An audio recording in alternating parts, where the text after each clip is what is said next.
Hi guys, good morning. జనవరి 4th 2029 హిందీలోని editorial చూద్దాం. ఈ వీడియోలోకి వెళ్ళబోయే ముందు ఈ వీడియోని మీరు చివరి వరకు చూడండి. నచ్చితే లైక్ చేయండి, షేర్ చేయండి. మీరు ఏదైనా చెప్పాలి అనుకుంటే కింద కామెంట్ రూపంలో తెలియజేయండి. ఇక ఫస్ట్ ఆర్టికల్ వచ్చేసి 7 to 11 అంటే ఈ యొక్క 7 నుంచి 11కి మారిపోయింది. అంటే ఇప్పుడు మనకు G7 సమ్మిట్ దేశాలు ఉన్నాయండి. అంటే గ్రూప్ ఆఫ్ 7 కంట్రీస్ అనమాట. ఆ గ్రూప్ ఆఫ్ 7 కంట్రీస్ కాస్త గ్రూప్ ఆఫ్ 11 కంట్రీస్గా అవుతాయని చెప్పేసి ఈ ట్రంప్ అనేది ఒక ప్రపోజల్ పెట్టాడు. యూఎస్ ప్రెసిడెంట్ అయినటువంటి ట్రంప్ అనే అతను ఈయన ఒక ప్రపోజల్ పెట్టాడు అనమాట. సో దాంట్లో మన భారతదేశం కూడా ఒక భాగం కాబోతుంది అనమాట.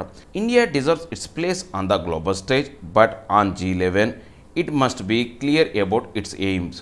అంటే ఇప్పుడు భారతదేశానికి ఈ గ్లోబల్గా ఒక స్థానం అయితే, సముచిత స్థానం అనేది సంపాదించడం కోసం ఒక అర్హత అయితే ఉంది మన భారతదేశానికి.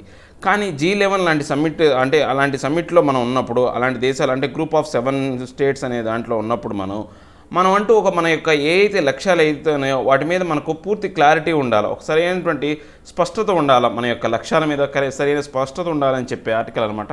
ఒకసారి ఈ ఆర్టికల్లోకి వెళ్ళబోయే ముందు దీంట్లో ఉన్న డిఫికల్టీ వర్డ్స్ మనం ఒకసారి డిస్కస్ చేద్దామండి. ఈ డిఫికల్టీ వర్డ్స్ నేను కింద డిస్క్రిప్షన్లో పీడిఎఫ్ లింక్ అనేది ఇస్తున్నానండి. ఎవరైనా ఈ వీడియోని చూడబోయే ముందు కానీ లేదా ఈ ఆర్టికల్ని పేపర్లో చదవబోయే ముందు ఒకసారి ఈ డిఫికల్టీ వర్డ్స్ని చెక్ చేసుకొని మీరు చదివారనుకోండి, ఈజీగా ఉంటుంది. దాంతోపాటు నేను కింద డిస్క్రిప్షన్లోనే ఈ యొక్క ఈ పేపర్ను కూడా ప్రొవైడ్ చేస్తున్నాను, హిందూ ఈ పేపర్ను కూడా. ఎవరికైతే ఈ యొక్క పేపర్ అవైలబిలిటీలో లేదో వాళ్ళు డౌన్లోడ్ చేసుకొని పేపర్ చదవడానికి ట్రై చేయండి. ఇక డిఫికల్టీ వర్డ్స్లోకి వెళ్తే డిజర్వ్, మెరిట్, ఎక్సలెన్స్, అర్హత కలిగి ఉండిన, కాన్ఫిగరేషన్, అరేంజ్మెంట్, డిజైన్, అమరిక, కమెండ్, ప్రైజ్, కాంప్లిమెంట్, మెచ్చుకొనుట, ఎనెక్సేషన్, సీజ్, ఆక్యుపేషన్, ఆక్రమణ, నోటబుల్, గ్రేట్, ఎమినెంట్, ప్రఖ్యాత, అవుట్ రీచ్, రైజ్, ఇంక్రీజ్, పెంపు, లీష్డ్, కుదిపివేయు, డూమ్డ్, సాడ్, సారో, విచారము, ఎక్నాలెడ్జ్డ్, అడ్మిట్, యాక్సెప్ట్, తెలియజేయటం, ప్రీమెచ్యూర్, అన్టైమ్లీ, ఎర్లీ, సమయానికి ముందుగా, కమ్యూనిక్, ప్రెస్ రిలీజ్, బులెటిన్, అధికారిక ప్రచార పత్రం. ఇది దీనిలో ఉన్న డిఫికల్టీ వర్డ్స్ అండి. ఇక మనం ఆర్టికల్లోకి వెళ్తే dismissing the current configuration of the group of 7 or G7 of the world's most developed nations as outdated, US President Donald Trump announced over the weekend that he would like to expand it to a G11 by adding India, Russia, South Korea and Australia. అంటే ఇప్పుడు already G7 అనేది అంటే group of 7 countries అనేది ఒక గ్రూప్గా ఉండదన్నమాట. అంటే ఇవన్నీ కూడా డెవలప్డ్ నేషన్స్ అనమాట. అంటే దీంట్లో ఏ ఉన్నాయి? Canada, France, Italy, Germany, next Japan, US, UK, ఇవి ఈ 7 దేశాలు అనేవి ఈ యొక్క G7 గ్రూప్స్లో భాగమై ఉన్నాయన్నమాట. సో ఇవన్నీ కూడా డెవలపింగ్ నేషన్స్. ఇదంతా కూడా పాత విధానం అని చెప్పేసి US ప్రెసిడెంట్ అయినటువంటి డొనాల్డ్ ట్రంప్ లాస్ట్ వీక్ ఎండ్లో ఏం చెప్పాడు అంటే ఈ యొక్క G7 గ్రూప్ని G11 గ్రూప్గా మారుస్తాను బై యాడింగ్ ఎవరెవరిని కలిపి ఇండియాను, రష్యాను, సౌత్ కొరియాను, ఆస్ట్రేలియాను, ఈ 4 దేశాలు కలిపి G11 గ్రూప్గా మారుస్తానని ఆయన చెప్పాడు అనమాట. He followed that up with invitations to their leaders including Prime Minister Modi to attend the G7 summit in the US later for this year. అంటే దీనికి అనుగుణంగా ఆయన ఏం చేశాడంటే ఈ యొక్క దేశాలు, ఈ 4 దేశాల యొక్క ఎవరైతే నేతలు, అగ్రనేతలు ఎవరైతే ఉన్నారో వాళ్ళకి ఈ యొక్క ఇన్విటేషన్ లెటర్ కూడా పంపించాడు అనమాట. దాంట్లో భాగంగా మన దేశ ప్రధాని అయినటువంటి మోడీ గారికి కూడా ఈ లెటర్ అనేది ఈ యొక్క G7 సమ్మిట్కి అటెండ్ అవ్వాలని చెప్పేసి ఆయనకు కూడా లెటర్ అందిందనమాట. The news was welcomed by Mister Modi who commended Mr. Trump for his creative and far-sighted decision to expand the format of grouping to keep up with the new realities of the post-COVID world. అంటే ఇప్పుడు ఈయన చేసిన ఈ అనుసరించిన విధానాన్ని మోడీ కూడా బాగా అంటే దాన్ని హర్షం వ్యక్తం చేశాడు అనమాట ఆయన విధానానికి. సో దాన్ని ఆయన ట్రంప్ను మెచ్చుకోలుగా ఏం చెప్పాడంటే, ఏం మాట్లాడాడంటే ఇప్పుడు ఇలా గ్రూప్ని ఎక్స్టెండ్ చేయడం అనేది చాలా మంచి పని. ఎందుకని మనం ఈ యొక్క రియాలిటీస్ అంటే ఈ యొక్క పోస్ట్ కోవిడ్-19 అయిపోయిన తర్వాత, ఈ వ్యాధి తీవ్రత తగ్గిపోయిన తర్వాత ఈ ప్రపంచానికిలో ఉన్నటువంటి ఈ నిజాలను మనం ఇంకా అంటే ఎదుర్కోవాలి అంటే, ఇంకా జరగబోయే పరిణామాలు ఎదుర్కోవాలంటే ఇలాంటి ఎక్స్పాన్షన్ అవసరం అని చెప్పేసి ఆయన మెచ్చుకోలుగా మాట్లాడాడు అనమాట.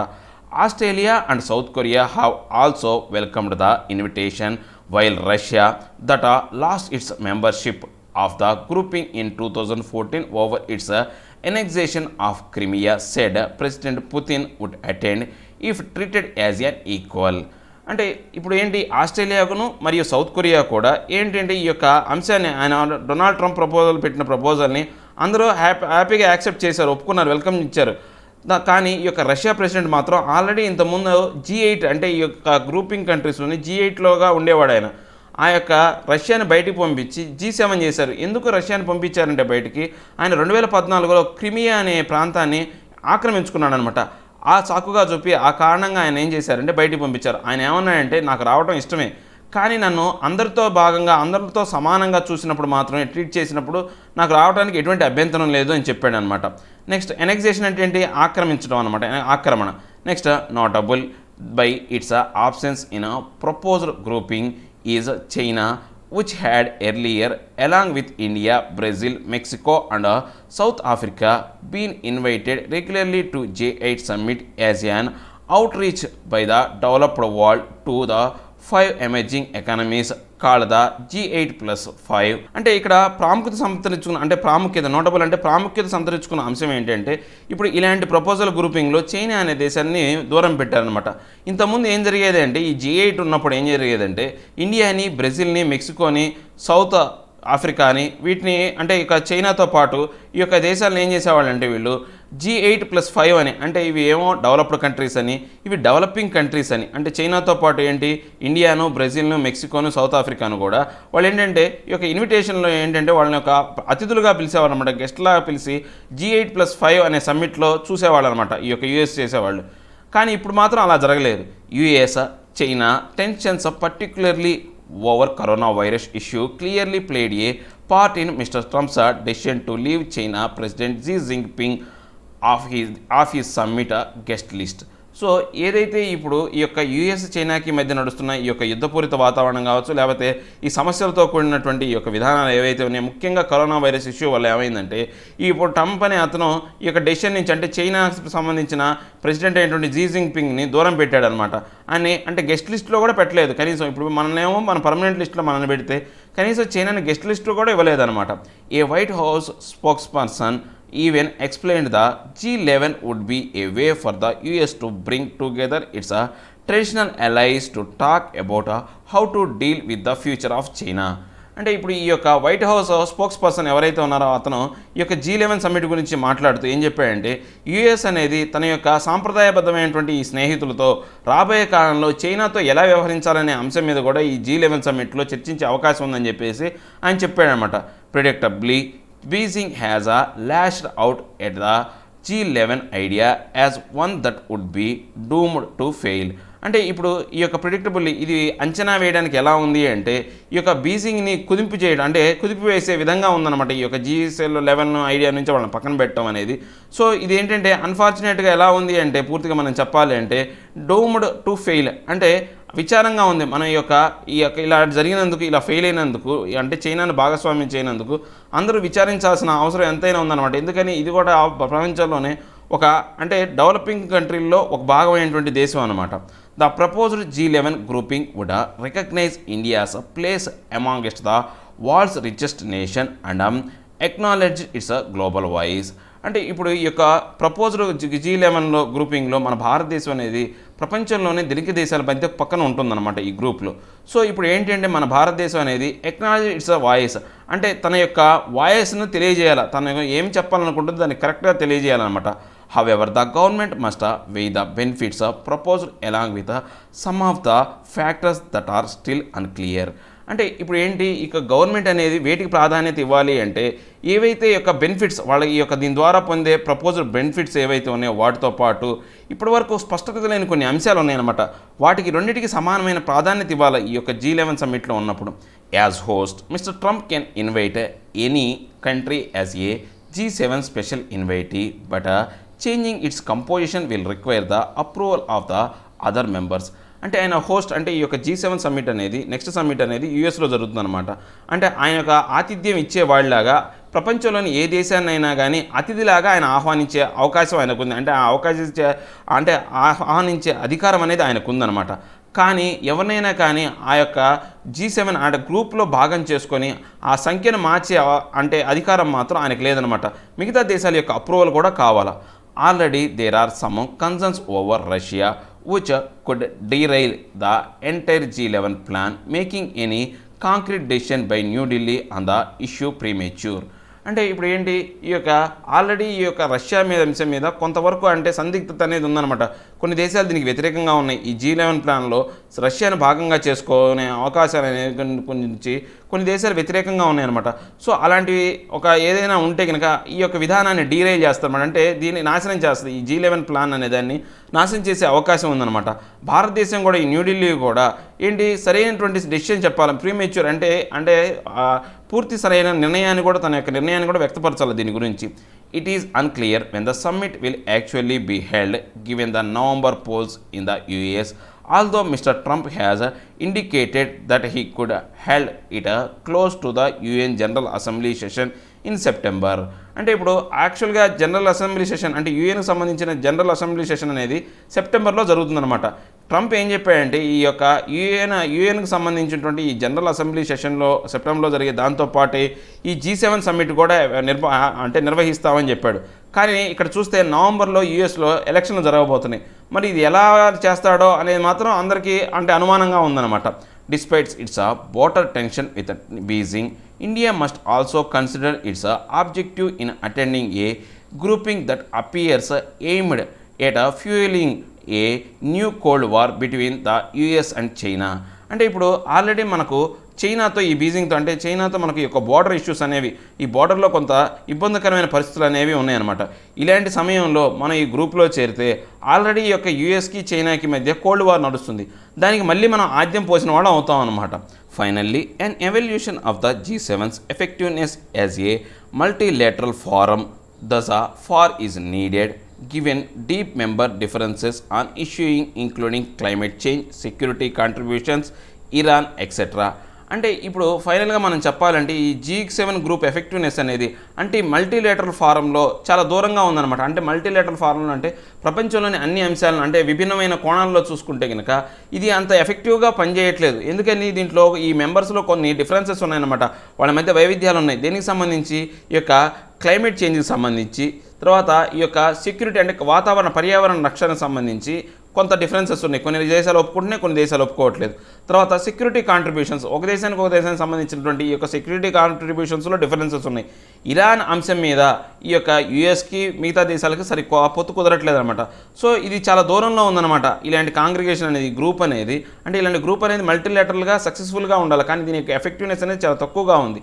In France, last year the grouping was unable to issue a joint communique due to these differences, a first in its 45-year-old history. Last year ఫ్రాన్స్లో ఈ యొక్క G7 మీటింగ్ జరిగిందనమాట.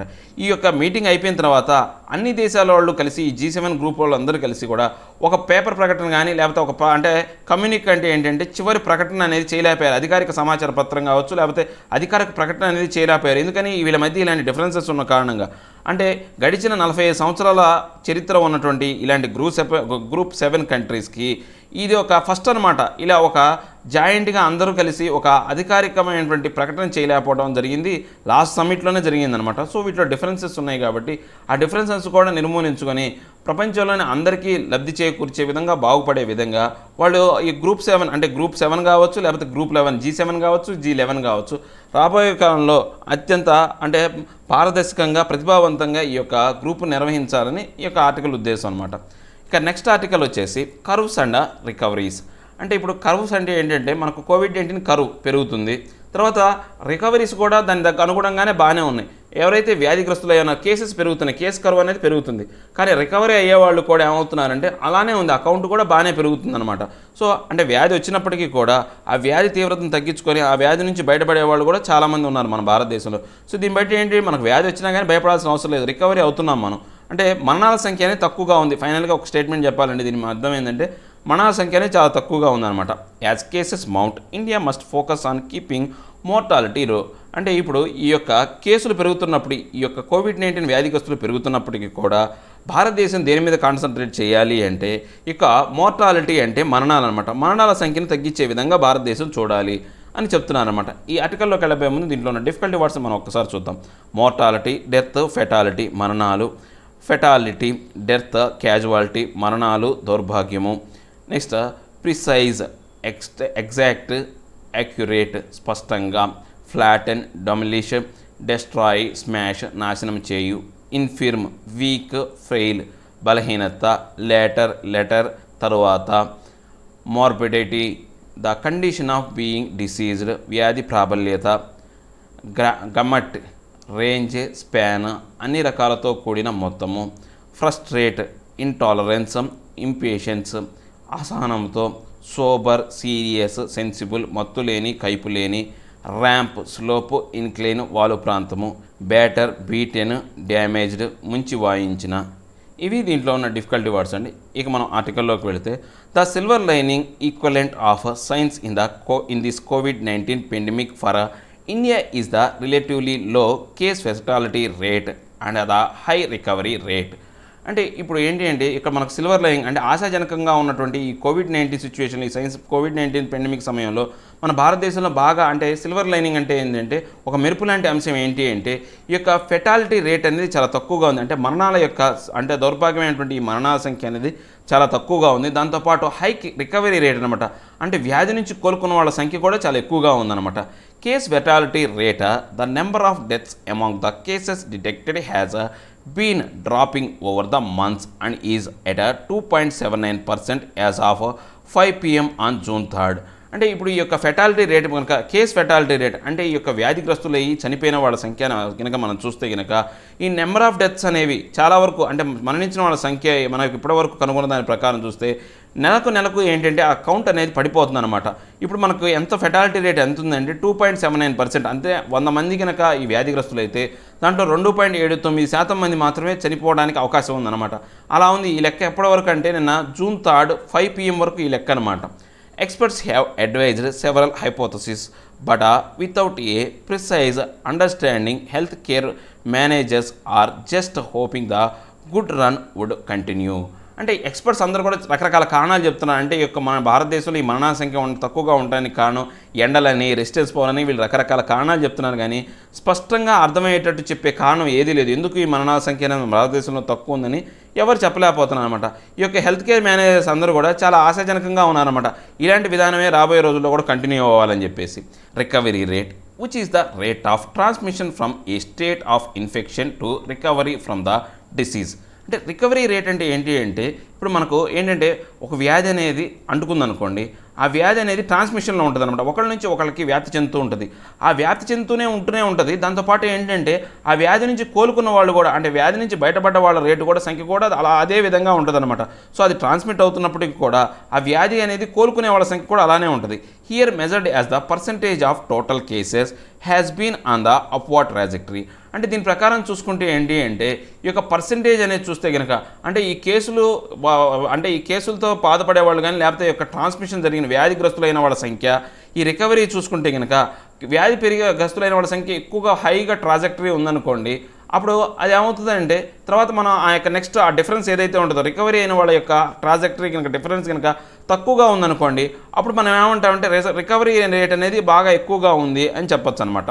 This figure inclusive of people who tested positive being discharged from hospitals is now over 48% according to health minister officials. అంటే ఇప్పుడు మనకు లెక్కల ప్రకారం చూసుకుంటే ఏంటంటే మనం పాజిటివ్గా ఈ యొక్క వ్యాధి నుంచి బయటపడి రోగగ్రస్తులైన వాళ్ళు రోగం నుంచి కోలుకొని బయటపడే వాళ్ళ సంఖ్య ఏంటంటే 48% అనేది ఉందన్నమాట. అంటే ప్రతి 100 మందిలో 48% మంది వాళ్ళు రోజుకి బయటపడుతున్నారు. ఈ యొక్క హెల్త్ మినిస్టర్ యొక్క లెక్కల ప్రకారం చూస్తే 48% అనేది ఉంది, 48% ఉందన్నమాట. As the total numbers keep climbing daily, well over 2 lakh cases so far. The ideal of flattening the case curve with what is currently known about the disease and with available resources is perhaps difficult. అంటే రోజుకి ఈ యొక్క కేసుల సంఖ్య, ఈ యొక్క వ్యాధిగ్రస్తుల సంఖ్య అనేది బాగా పెరుగుతూ వస్తుంది. ఇది 2 లక్షల కేసులు అనేది మన భారతదేశం అనేది టచ్ అయిందనమాట. సో ఇలాంటి సమయంలో ఈ యొక్క కరువును ఫ్లాట్ చేయడం కానీ లేకపోతే ఈ యొక్క పూర్తిగా ఆ యొక్క వ్యాధిని సంక్రమించకుండా చూడటం అనేది మాత్రం చాలా కష్టమైన పని. However, reducing the number of deaths by protecting the old and infirm from exposure and improving the recovery rate, flattening the first curve and ensuring the latter rises seems well within reach. అంటే ఇప్పుడు వీళ్ళు ఏం చేస్తున్నారు, అది తగ్గించలేకపోతున్నారు. కానీ వీళ్ళు ఏం చేస్తున్నారంటే ఈ వ్యాధి వల్ల చనిపోయే వాళ్ళ సంఖ్యను తగ్గిస్తున్నారన్నమాట. ఎలాగా? Protecting the old and infirm. అంటే ఎవరైతే యొక్క ముసలివాళ్ళు, తర్వాత ఇన్ఫిర్మ్ అంటే ఏంటంటే బలహీనులు అనమాట. ఎవరైతే బలహీనంగా ఉన్నవారో ఆ బలహీనత కలిగిన వారిని కాపాడుతూ, అంటే ఆ వ్యాధికి ఎక్స్పోజ్ అవ్వకుండా కాపాడుతూ, కేసులు సంఖ్య పెరిగే కరువును మాత్రం తగ్గించలేకపోతున్నారు. కానీ ఈ యొక్క రికవరీ అయ్యే వాళ్ళ యొక్క కేసులు మాత్రం పెంచుతున్నారు అనమాట. ఆ కరువును తగ్గించలేకపోతున్నారు, కానీ ఈ కరువును మాత్రం పెంచుతున్నారు అనమాట. చూడండి, ఆ కరువును తగ్గిస్తే ఏమవుతుంది? ఈ యొక్క వ్యాధి సంక్రమణ అనేది ఆగిపోతుంది. ఈ యొక్క కరువును పెంచారనుకోండి, ఈ వ్యాధిని సంక్రమించిన వాళ్ళని మరణం నుంచి కాపాడే అవకాశం వస్తుంది అనమాట. ఈ రెండు రకాలుగా జరుగుతుందన్నమాట. It is important to ensure that the same urgency and eagerness that goes into counting those who have recovered is reflected when counting the death. అంటే ఇప్పుడు మనం ఏంటి అంటే ఏదైతే మనం ఈ యొక్క నెంబర్ ఆఫ్ కేసెస్ ఏవైతే మనం ఫైండ్ అవుట్ చేస్తున్నామో దాంతోపాటు రికవరీ చేసే యొక్క సంఖ్యను కూడా మనం చాలా జాగ్రత్తగా, అంటే దాని మీద ఎక్కువగా కాన్సన్ట్రేషన్ పెట్టి, అర్జెన్సీ అంటే తొందర పెట్టి దాని మీద మనం ఎక్కువగా కాన్సన్ట్రేషన్ పెడుతున్నమాట. అలాంటి కాన్సన్ట్రేషన్, అలాంటి విధానాన్ని చనిపోయిన వాళ్ళ మీద కూడా పెట్టి కరెక్ట్గా ఎన్ని మరణాలు జరుగుతున్నాయి అనేది కరెక్ట్గా లెక్కలు చూడాలన్నమాట. As per WHO definitions, the death of every COVID-19 patient is to be counted as a COVID death unless there is a clear alternative case of death that cannot be related. Example, trauma. అంటే ఇప్పుడు ఏంటి అంటే ఈ WHO అంటే world health organisation చెప్పిన లెక్కల ప్రకారం ఏంటంటే ఈ COVID-19 డెత్ అనేది ఎలా ఉండాలంటే ఆ వ్యాధిగ్రస్తుడు ఎవడైతే ఉన్నాడో COVID-19 వల్ల మాత్రమే చనిపోవాలి. అంతేగాని ఆల్టర్నేటివ్గా ఏదైనా రోగం వాడు ఎంతో కాలం, ట్రామా అంటే ఏంటంటే చాలా గత కొన్ని ఏళ్లుగా సమస్యతో బాధపడుతూ, రోగంతో బాధపడుతున్నవాడు ఇప్పుడు చనిపోయాడు అనుకోండి, ఏదో ఒక రోగంతో బాధపడుతున్నాడు, అది COVID-19 మరణం కిందకి రాదనమాట. సో అలాంటి కేసులను ఎప్పుడు కూడా COVID-19 డెత్గా చూడకూడదని చెప్పి వరల్డ్ హెల్త్ ఆర్గనైజేషన్ చెప్పింది. Guidelines in India require states to record these COVID-19 deaths with notes on complications resulting from pre-existing comorbidities, and every state needs to follow this model. అంటే ఇప్పుడు ఈ యొక్క గైడ్లైన్స్ ఏవైతే అన్ని రాష్ట్రాలకు సరైనటువంటి గైడ్లైన్స్ ఇవ్వాలన్నమాట. దీనికి సంబంధించి వాళ్ళ యొక్క కేస్ హిస్టరీ, అంటే ఇంతకుముందు వాళ్ళ యొక్క వ్యాధికి సంబంధించి వాళ్ళు రోగగ్రస్తులా కాదా అనే అంశాలను, ఆ కాంప్లికేషన్స్ ఇంతకుముందు ఏవైనా వాళ్ళకి అంటే అనారోగ్య సమస్యలు ఉన్నాయా, తర్వాత ఈ యొక్క కోమార్బాలిటీస్ ఆ యొక్క వ్యాధి ప్రాబల్యతను కనిపెట్టి ఈ యొక్క రాష్ట్రాలు అనేవి కరెక్ట్గా ఆ మోడల్ అనేదాన్ని కరెక్ట్గా ఫాలో అవ్వాలన్నమాట. ఎలాంటి విధానాలు ఈ యొక్క కేంద్ర ప్రభుత్వం కానీ WHO కానీ ఇస్తుందో అలాంటి విధానాలని రాష్ట్ర ప్రభుత్వం అవలంబించి దాని ద్వారా ఈ యొక్క మోర్టాలిటీ రేట్ అంటే మరణాల సంఖ్యను కనుక్కోవాలి. with states also monitoring severe acute respiratory infections and influenza like illness in hospitals. The entire gamut of severe respiratory diseases is being monitored and deaths will not pass unnoticed.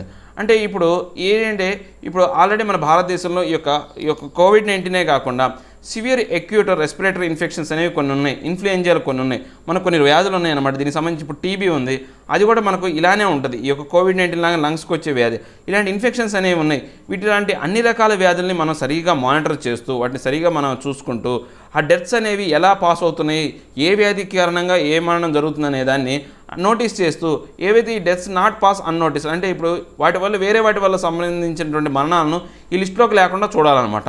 Assuring people with non exposure not necessarily only with symptoms to SARS-CoV-2 that they will have access to COVID-19 tests, ensuring that they reach a care facilities before becoming extremely breathless, protecting vulnerable population are surefire ways of delivering a double whammy against the disease, reducing case fatality rate further and bumping up the recovery rate. అంటే ఇప్పుడు ఏం చేయాలి, ఈ యొక్క ఏవైతే అంటే COVID-19 test ఎలా చేయాలి అంటే ఎవరైతే బాగా వ్యాధిగ్రస్తుడయ్యి అంటే ఆ సిమ్టమ్స్ ఎక్కువగా బయటికి కనపడుతున్నాయో ముందు వాళ్ళకి మీద ఎక్కువగా కాన్సన్ట్రేషన్ పెట్టాలన్నమాట. అంటే వాళ్ళకి చివరికి అంటే మనకి ఎక్స్ట్రీమ్ పొజిషన్లోకి వెళ్ళలేకుండా అంటే బ్రీత్లెస్నెస్ లేకుండా లేకపోతే ఆ ప్రొటెక్టింగ్ ద వల్నరబుల్ పీపుల్ అంటే పాపులేషన్ ఎవరైతే బాగా ప్రమాదకరమైన స్థితిలో ఉన్న పాపులేషన్ని వాళ్ళని బాగా కాపాడాలన్నమాట. అంటే వాళ్ళ అంత్యస్థాయిలోకి అంటే శ్వాస తీసుకోలేనంత చివరిలాగా వెళ్లకుండా వాళ్ళని ఏం చేయాలి, ముందుగానే ఆ యొక్క వాళ్ళ వ్యాధి తీవ్రతను తగ్గించి ఆ ఫెటాలిటీ రేట్ని ఏం చేసి తగ్గించి సో రికవరీ రేట్ని పెంచాలన్నమాట. Even if efforts to control transmission are being frustrated, the sober way of dealing with COVID-19 is to focus on really sick patient while ensuring that others who test positive but remain asymptomatic also have access to care then they developed symptoms. అంటే ఇప్పుడు ఇక్కడ ఏంటి మనకు అంత అసహనం కలిగిస్తుంది అనమాట. ఈ యొక్క వ్యాధిని కంట్రోల్ చేయడం అనే అంశం అనేది చాలా అసహనం కలిగిస్తుంది. ఇలాంటి సమయంలో మనం ఏం చేయాలంటే మన దృష్టి అంతా సోబర్ వే అనమాట. అంటే సోబర్ అంటే ఏంటంటే సీరియస్గా, సెన్సిబుల్గా మనం ఆలోచించాలి. అంటే అర్థం ఏంటి అంటే ఎవరైతే బాగా వ్యాధిగ్రస్తులు అయ్యండి, ఆ లక్షణాలు బయటపడి ఆ వ్యాధితో ఇబ్బంది పడుతున్నారో ఫస్ట్ వాళ్ళకి ట్రీట్మెంట్ ఇవ్వాలి. దాంతోపాటు మనకు కొన్ని ఎసిమ్టిక్ కండిషన్స్ ఉంటాయన్నమాట. అంటే వాళ్ళు వ్యాధిగ్రస్తులు అయి ఉంటారు, కానీ వాళ్ళకున్న ఇమ్యూనిటీ పవర్ చేత ఏంటంటే ఆ వ్యాధి లక్షణాలు బయటపడవు, ఆ వ్యాధి వల్ల వాళ్ళు బాధించరు అనమాట. అలాంటి వాళ్ళని మానిటర్ చేసుకుంటూ వస్తూ బాగా వ్యాధిగ్రస్తులైన వాళ్ళకి ముందు ట్రీట్మెంట్ ఇవ్వాలి. ఆ తర్వాత ఎప్పుడైతే ఈ యొక్క సిమ్టమ్స్ బయటపడి మళ్ళీ ఈ యొక్క ఇన్నాళ్ళు అసిమ్టిక్ స్టేజ్లో ఉన్నవాళ్ళు సిమ్టమ్స్లోకి వచ్చేసిన తర్వాత అప్పుడు వాళ్ళకి ట్రీట్మెంట్ ఇచ్చామనుకోండి, అప్పుడు మనం బ్యాలెన్స్ చేయొచ్చు అనమాట ఈ రోగాన్ని. అంతేగాని ఎవరి టెస్ట్ పాజిటివ్ వస్తే వాళ్ళందరికీ ట్రీట్మెంట్ ఇవ్వడం అనేది సరైన విధానం కాదనమాట. The centre and state must specifically attempt to destigmatize COVID-19 infection and ramp up awareness activities informing people about symptoms in order to encourage people to come forward early. అంటే ఇప్పుడు central స్టేట్లో ఏం చేయాలి అంటే పూర్తిగా ఈ యొక్క స్పెషల్ అటెంప్ట్ ఏవైతే ఉన్నాయో ఆ COVID-19 సంబంధించినటువంటి ఇన్ఫెక్షన్ సంబంధించినటువంటి ఏవైతే నివారించదగిన అంశాలు ఏవైతే ఉంటాయో, అంటే నివారించలేని అంశాలు ఏవైతే ఉంటాయో వాటిని దృష్టిలో పెట్టుకొని ఈ యొక్క ఇన్ఫెక్షన్ సంబంధించినటువంటి ఈ యొక్క ఏవైతే అవేర్నెస్ కావచ్చు, టెస్టింగ్ కావచ్చు, వాటి యొక్క తీవ్రతను పెంచాలి. ర్యాంప్ అప్ అంటే ఏంటంటే అంటే వాటిని అంటే మన వాల్ను పెంచాలి అంట. ర్యాంప్ అంటే ఏంటంటే వాల్ అనమాట. ఆ వాల్ను పెంచాలి. ఆ యొక్క ఏది అవేర్నెస్ను కావచ్చు, లేకపోతే ఆ టెస్టింగ్ స్ట్రాటజీని పెంచి ముందుగానే ఈ యొక్క ప్రజలందరికీ అవగాహన కల్పించాలన్నమాట. ఆ వ్యాధి వచ్చినప్పుడు అది ప్రాథమిక దశలో ఉన్నప్పుడే వాళ్ళు ట్రీట్మెంట్కి వచ్చే విధంగా వీళ్ళు తోడ్పాటు చేయాలన్నమాట. This will amount to seizing the silver lining and bettering it into a whole cloud besides keeping the country's focus on the right curves.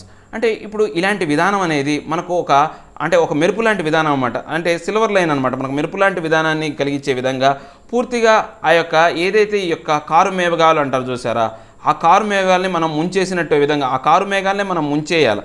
ఆ ముంచేసి అంటే బ్యాటరింగ్ అంటే ముంచి కొట్టడం అనమాట. అంటే వాటిని ముంచేసే విధంగా చేస్తూ ఎలాగా ఈ యొక్క బిసైడ్స్ దాంతోపాటు ఏంటి ఈ కర్వ్ ఏదైతే ఉందో, రైట్ కర్వ్స్ ఏవైతే ఉన్నాయో అంటే రికవరీ కర్వ్ ఏదైతే ఉందో దాన్ని పెంచే విధంగా మనం చూడాలన్నమాట. ఇలాంటి విధానాలు అవలంబించి అంటే ఏం చేయాలి, ఎర్లీగా వాళ్ళకి అవేర్నెస్ కలిగించి ఎర్లీగా వాళ్ళు ట్రీట్మెంట్కి వచ్చే విధానంగా చూసి ఆ ఏదైతే వ్యాధి కేసులు పెరిగినప్పటికీ కూడా ఆ యొక్క మరణాల సంఖ్యను తగ్గించడానికి రికవరీ కర్వ్ను మనం పెంచాలన్నమాట. సో ఈ రికవరీ కంపెనీ పెంచడం వల్ల ఏమవుతుంది, ఆ వ్యాధి ఉన్నప్పటికీ కూడా దాని యొక్క ప్రభావం అనేది మన భారతదేశం మీద ఆ మరణాల సంఖ్య అనేది పెరగపోవడం వల్ల మన భారతదేశం మీద పడదు అని చెప్తున్నాను అనమాట. ఇవేంటి ఈరోజు నా 2 ఆర్టికల్స్ ఎక్స్ప్లెనేషన్. నా ఎక్స్ప్లెనేషన్ మీకు నచ్చినట్లయితే లైక్ చేయండి, షేర్ చేయండి. మీరు ఏదైనా చెప్పాలనుకుంటే కింద కామెంట్ రూపంలో తెలియజేయండి. ఇంకా సబ్స్క్రైబ్ అవ్వని వాళ్ళు ఎవరైనా ఉంటే సబ్స్క్రైబ్ అవ్వండి. Thank you very much.